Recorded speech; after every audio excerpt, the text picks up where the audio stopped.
Дубль 245. Кеттік. Бисмиллахир-рахманир-рахим. Ассаламу алейкум.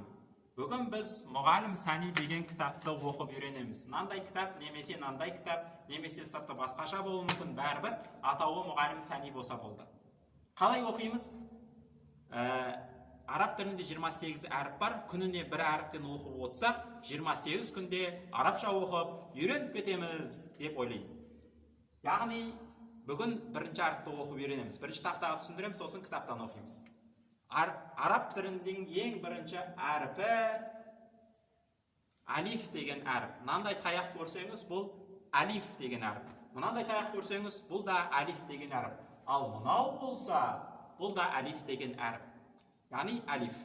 Бұл қалай оқылады деген кезде, бұл ешқалай оқылмайды, бұл ешқалай оқылмайды. Аты әлиф бірақ. Енді бұл оқылмаса не үшін керек дегенде, егерде төбесіне мынандай сызық қойсақ, ә деп оқылады екен. Ә. Егерде астына мынандай сызық қойсақ, и деп оқылады. Егерде төбесіне мынандай үтір қойсақ, у деп оқылады. Ә, и, у. Ә, и, у. Ә, и, у деп оқылады екен. Осыны бірнеше рет қайталап оқыңыз. Бірінші жаттығу ә, и, у, ә, и, у, ә, и, у деп. Әбден жаттыққаннан кейін сосын барып керісінше оқып үйреніңіз. У, и, ә, у, и, ә, у, и, ә деп. Одан кейін барып араластырып оқыңыз.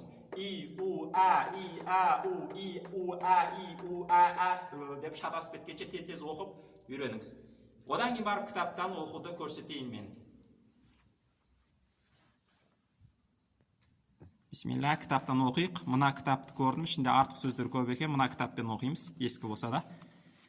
Не дейді бірінші бетін? Бірінші бетін тастап кетеміз. Алғы сөз. Мына жерде алфавит берген, оны да тастап кетеміз. Алфавит беріпті, оны да тастап кетеміз. Көп ұстаздар мына алфавиттен бастап оқиды. Біз болса оны да тастап кетеміз. Мынау алфавитті кейін өтеміз. Біз мынадан бастаймыз. Бірден.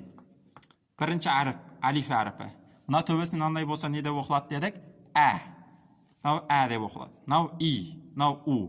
Ә, и, у. Ә, и, у. Ә, и, у деп оқимыз. Болды. Бірінші сабақ тамам. Әлхамдулилля, сізді құттықтаймын. Сіз бір әріпті оқуды үйрендіңіз. Енді 28 күнде иншаллах 28 әріпті бітіреміз.